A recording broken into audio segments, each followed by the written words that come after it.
G'day. Welcome again to another episode of Nothing Like a Good Book, that crazy show with the Aussie fella who interviews authors from all across America, and if I could speak different languages, all around the world. Maybe I will with a bit of AI one day. But the reality is, it doesn't matter whether it's a memoir or a fiction book, a nonfiction, anything that you've written that you'd like to share and get it out there and maybe help some sales, whatever, because that's what we do. We discover books and we help promote your book for you, and we help you to sell your book instead of it sitting in the garage. Please follow on YouTube, and please, hit the subscribe, okay? That will help us greatly. It'll help all the authors as well. My very special guest is a lady by the name of Jo Ann Crooks, and she's the author of Confessions of a Unificationist.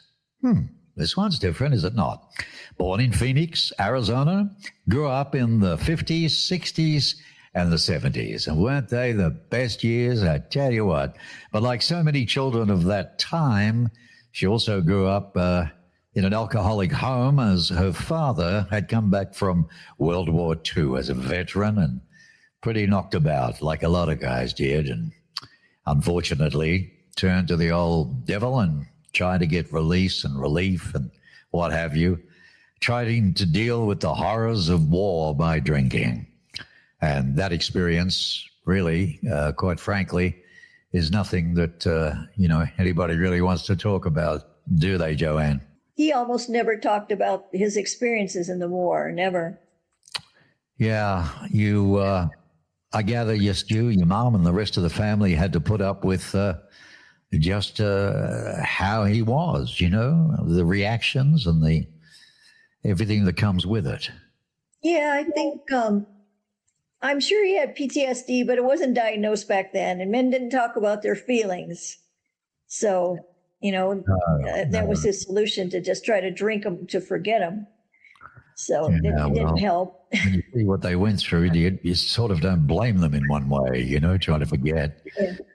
But you also grew up Catholic, okay? And your early experiences of faith influenced your decision as a young adult to join the Unification Church. That was the Unification movement at its time, right? And you say it has helped you to continue in the church for over 40 years. Is that right? Yes.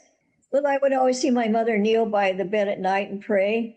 So I started talking to God as soon as I can remember. I started talking to God, and my aunt was also a nun. So her life of dedication inspired me, influenced me, and the decisions I made later on in my life. And we were kind of we were the Peace Corps Kennedy generation. We wanted to change the world. So right. That's why I joined the Unification movement. Okay, because from memory, going back for me, that was the Reverend Moon. Let's look at these first. This shot represents what now? This is me and my two brothers and my sister one Christmas morning. Looks like around 1960, 61. Based on the typical American home after the World War II. The veterans came home and tried to forget everything and just start their new lives. They were peaceful years until then. So that were the kids. That was that. And then you joined this Unification movement. Yeah. Now, the book we're talking about today is your new book, Confessions of a Unificationist. That's what I haven't put up, darn it all. Well, I'll work on that while you're answering something. It's Confessions of a Unificationist. It shares what it was like to grow up in America in the 60s and 70s and what it was like to be a member of Reverend Moon's Unification Church, or the Unification movement. What was all the furor about at that given time? I remember I had a buddy in Australia who I can remember he touched on the topic one day, told me about it, and he said they were going to give him hell, for no reason, because there's tons of different religions. What did this guy do so differently? He started, preaching in his own homeland of Korea. That was very Christian back then, and they didn't like his teachings. So a lot of the men didn't like their wives going to listen to Reverend Moon. So they started spreading all these rumors that he was having sex with all the members and all that stuff. So then he was arrested. He's been in prison 6 times in his life. And so they just trumped up these charges. So a lot of these things followed him to America. And then, young people started joining the movement, and the parents weren't too wild about it. Now, what's the connection between how America was at that time and why most of that past publicity about the Unification Church, the movement, and Reverend Moon had been so negative? Is this just simply based on what? Everything was hunky-dory and should be and nothing should change, or there was no other? Like I said, a lot of the negative, false things came over from Korea, followed him over here. And so once in the early 70s, the media didn't pay any attention to us at all. But when young people started joining and then living in the communities, their parents weren't too wild about it. So there was the whole deprogramming thing. For certain hundreds or thousands of dollars, people will come and get your child out of the church for you. So I know several people whose parents tried that, and some succeeded and some didn't. And it was just tough when the media started turning against us. It was very difficult, very difficult. Right. You try to give, your attempt in this book that you have written attempts to give an understanding of what the movement was all about, based on your experiences, as seen through your eyes, and to explain what made you and thousands of young people join the movement. What's the best way you can describe that? Like I said, my generation was searching for the meaning of life, how to save the world, how to change the world. We were the Peace Corps. Kennedy said, ask not what you can do for your country, what country can do for you, but what you can do for your country. So that was the mindset we had. Okay. And I had a very important spiritual experience when I was 16 that changed my life. And because before that, I had been drinking and doing drugs and ditching school. And so after that, I started on a spiritual search for about 2 years, and I looked in Christian religions and Eastern religions, and they all had something, but I kept feeling I need to continue looking. And then in January 73, I met a Unification Church member on the Arizona State University campus. And she taught me the first part of the divine principle, which is named for the teaching. And I was just like, wow, this is just what I was looking for. So I figured, well, this is the best I've heard. So I'll just follow this for a while. So it's been, more than 50 years. Haven't found anything better yet. So. Well, that's interesting. I mean, there's so many religions, aren't they? All man-made, this and that. It hasn't been a war, it hasn't started through religion. In your book, you try to explain the basics of the teachings of Reverend Moon, called the divine principle, or the principle for short. And the subjects include who is God, the purpose of life, our spiritual and physical bodies, life after death, which today is very prevalent, the origin of evil, the truth about the life of Jesus, and the purpose behind human history. And the mission Reverend Moon said he was given, well, it really all started by him saying he was given by Jesus on a North Korean mountainside back in 1936. This is when he was 16 years old. This is the Reverend Moon fella. What was that message given to him by our Lord? What was the message? Would you finish what I started? And he said no 3 times. And no, I'm not going to do that. So finally he said, okay. So then he spent several years researching and doing the divine principle. And he didn't just look in the Bible and interpret it. He actually went to the spirit world and talked to some of these people and found out, okay, what's going wrong? What really went on? And so, a lot of people have been able to do that, like Swedenborg. He's not the only one who's been able to do that. So, so that's what the divine principle is based on, is these things that he learned in his studies and talking to the actual people who did those things. So, Right. so he, until his death at age 93, he committed himself to do what he was asked to do. So. Well, in his own way, a very spiritual man, spiritual soul. 93 years of age, not a bad innings, is it? No. Yeah. And considering that he had been in a North Korean death camp for almost 2 years, where average life expectancy was less than 6 months. And he was even given an award by the communist North Koreans because he was such a good worker. So the fact that he survived that, it would have killed, most people, but then he still lived. He was the most determined person I've ever seen. So you honestly believe, Jo Ann, that if the world knew even the basics of the principle, we would see the way to peace on earth, as we could overcome the things that divide us now.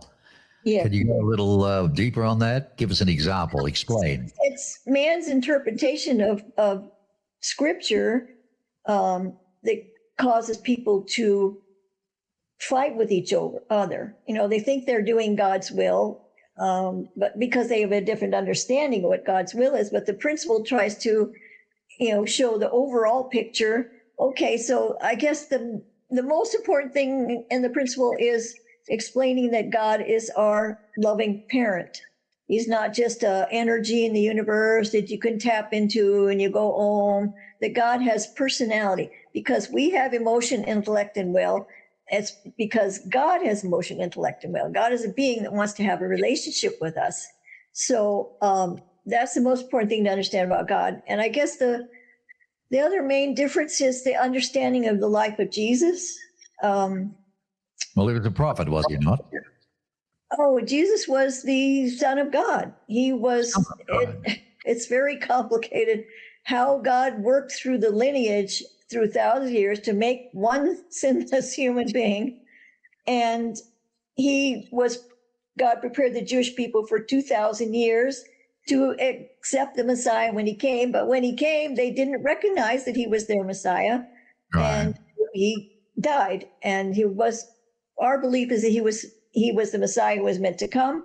He was meant to stay, to establish the kingdom of heaven on earth, to marry, have children, and basically change the world. But he was not allowed to do that. So every Christian basically believes that Jesus came to die, which actually, if you really look at it, makes no sense because... well, at the end of the day, he died only, didn't he, to pay for all our sins. Yeah, well, but he was going around forgiving sins when he was here, so he didn't have to die to forgive sins. But the point is, he was the Messiah, the long-awaited Messiah, who was supposed to establish the kingdom of heaven on earth. It took the Christians almost 400 years to win over Roman Empire, but Jesus was meant to do that in his lifetime. They were prepared.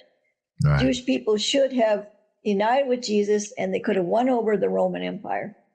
And then through the Roman Empire, the whole entire world. So the kingdom of heaven was supposed to come at Jesus' time. There was never supposed to be a Jewish-Christian split. There was never even supposed to be any Christianity.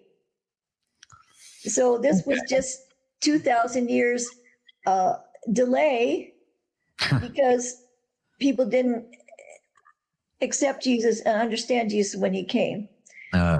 So that's a little bit different way we looked at Jesus. All right. Now, explain to me what this is all about here. Oh, that's okay. The Unification Church is famous for matching and blessing. The blessing is our marriage ceremonies. So we're very serious about peace in the world. So we have mostly international marriages. And when I was a young member, Reverend Moon would hold matchings, where we'd have, okay, got this group of people over here, and he would say, okay, you and you and you. So it's that we believed God was working through him, and it was very apparent when you see the couples together. It's like, oh yeah, those two are perfect for each other. And there's no way he would have known himself. It's just God was working through. Are you telling me that he would just pluck you out of nowhere, throw you together, and it was a perfect marriage? Well, you have didn't to know each other, didn't spend time together, didn't, like in the old days, at least do a year of engagement to really get to know each other. No, none of that jazz. Just here's your partner.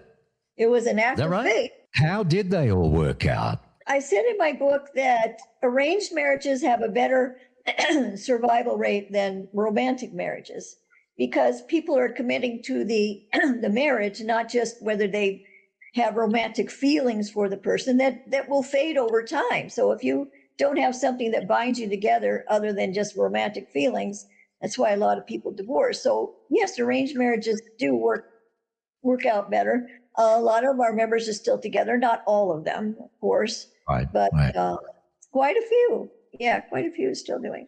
Okay.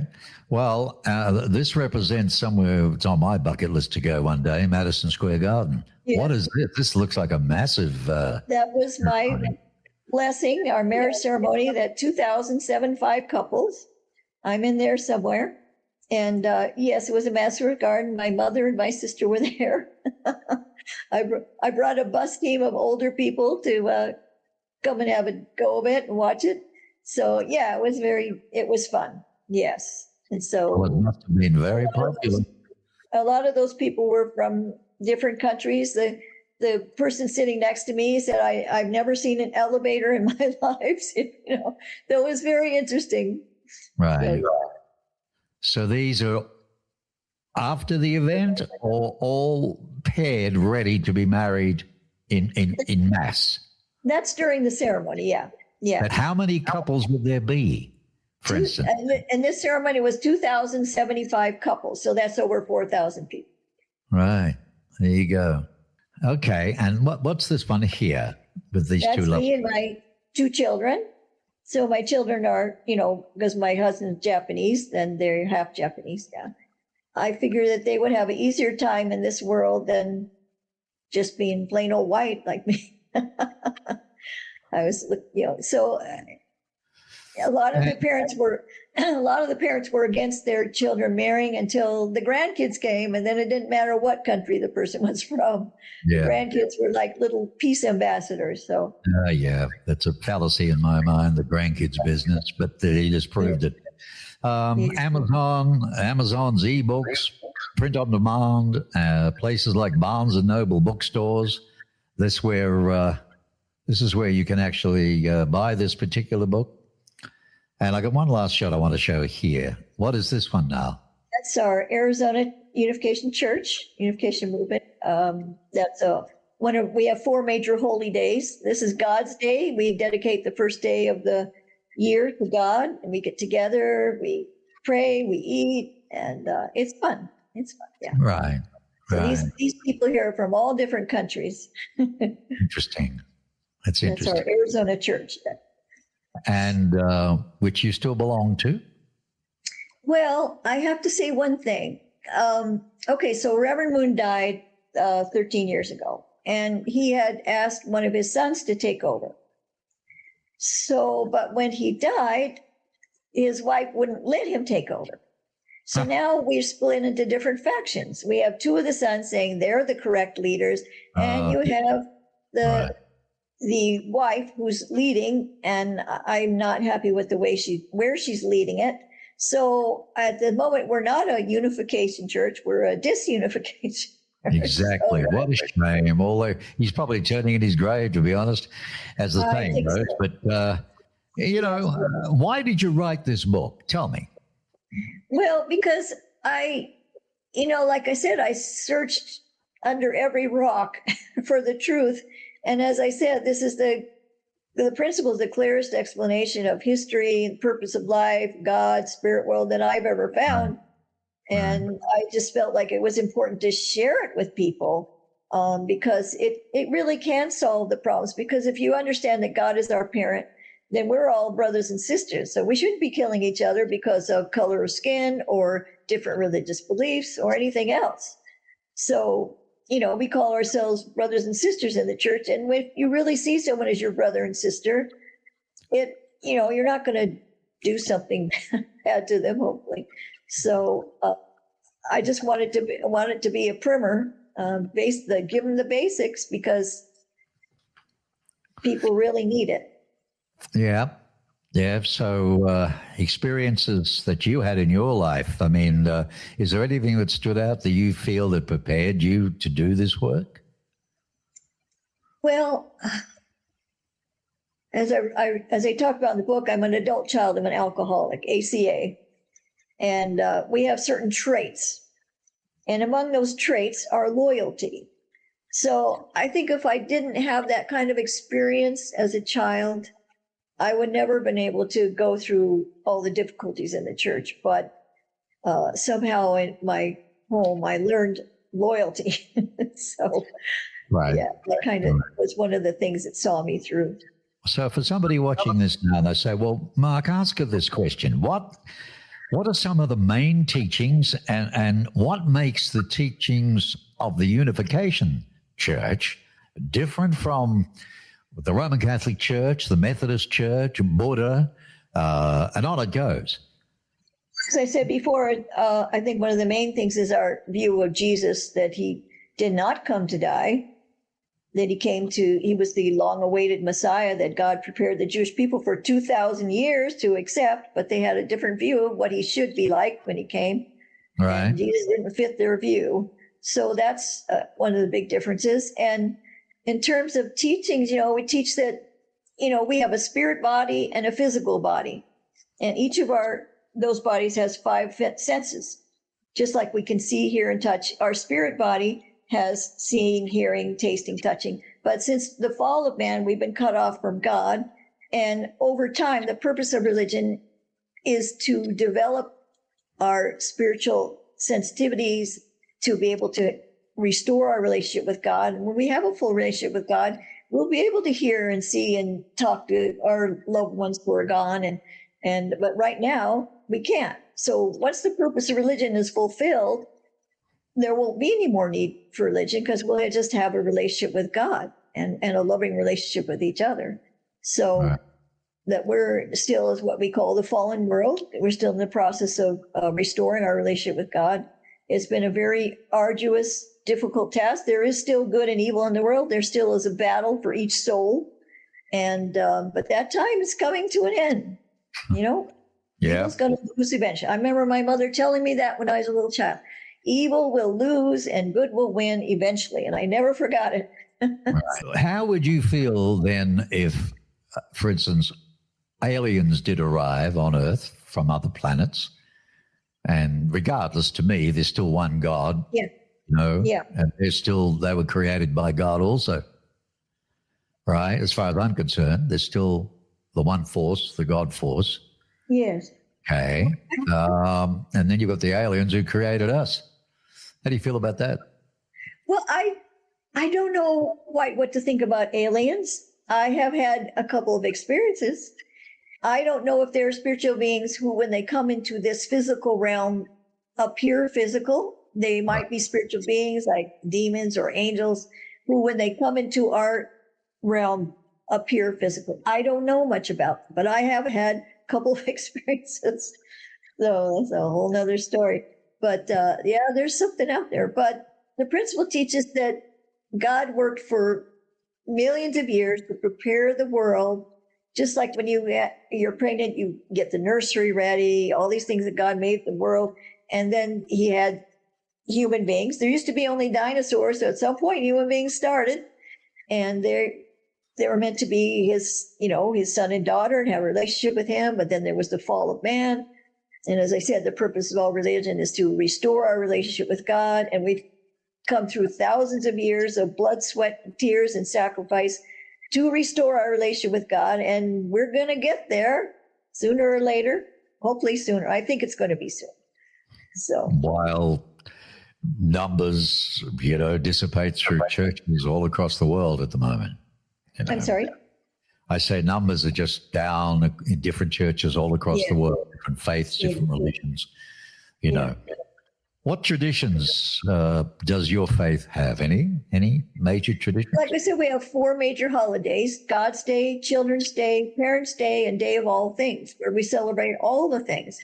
All right. First day of the year we give to God, God's Day. Then we celebrate parents, then we celebrate children, and we celebrate all of creation.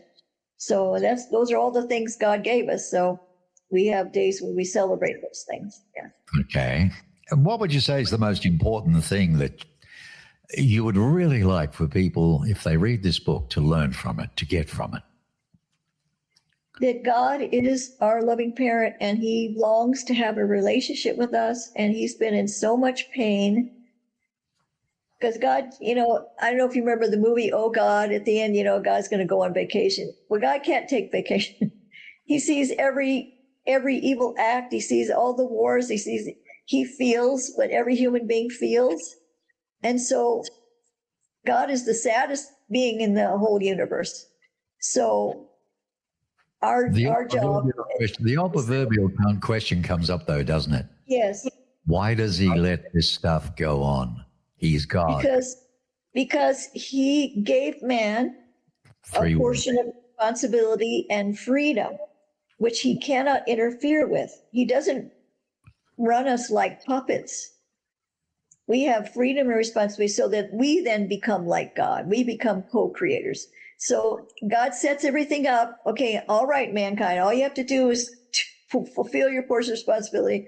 Time after time, man has failed their little part in it. So then God has to make the foundation again. And every time it gets more and more difficult.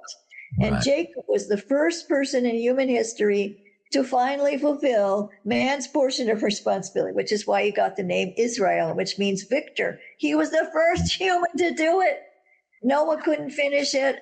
Abraham couldn't finish it. Finally, Jacob did it.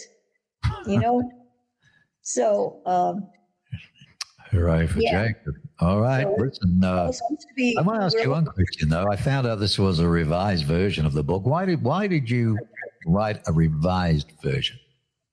Well, there's some other things I wanted to say and try to get some of the typos out. There's still some in there.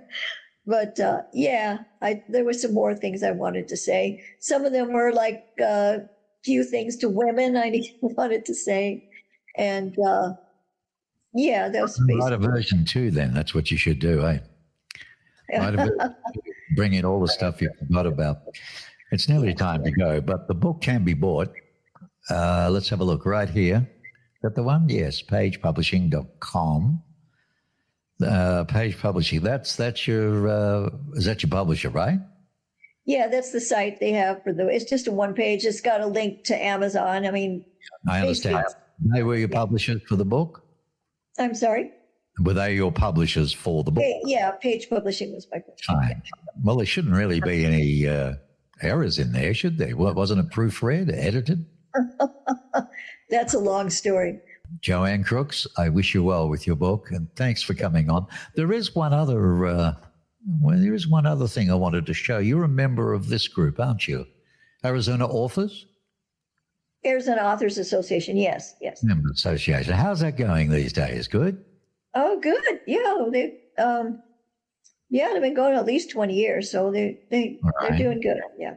All right, my dear. Lovely meeting you. Thank you for coming on the show. Just remember, go to nothinglikeagoodbook.com. There's all sorts there. It's like a beautiful box of chocolates, liquors, all sorts. Nothing better than the Aussie ones, though. And let's discover your book, okay? And help to promote your book for you. Maybe get some sales for your book. On the site, there are reviews from authors. They're all genuine. And also there's all sorts of books for you to look at. There's even a competition on there as well. And add to that, there's a way that you might choose that we might be able to help you. Everybody's different. Everybody's different from lots of ways, including budgets. But there is a growth wheel there. And the growth wheel starts with just an interview. And then it goes all the way around to where we can even make a movie for you, a screenplay and a movie. Imagine that of your book. And it's certainly not the Hollywood dollars that it would take to do it. Okay. So anyway, thanks for being loyal. And I do appreciate your letters. I shouldn't forget that, or your emails. keep going. Yes, I know we've got a long way to go to build up the numbers, but that's why we ask you to, support and go to the YouTube channel, and which is youtube.com/@ Mark Bishop Media Podcasts. And that'll take you straight to it. And Nothing Like a Good Book is on there, as well as on the site, Mark Bishop Media's site, where there's the author photographs, headshots, bios, all sorts of things, okay? So there we go. Thanks for being on the show. Thanks for being watching and being part of it all. If you'd like to be on the show, get in touch with me. Not a problem. There is a small fee. We've got people to pay, things to do, places to go. So just expect that, all right? Nothing anywhere near what you may think it would be. So by all means, get in touch. And in the meantime, always remember, just be kind.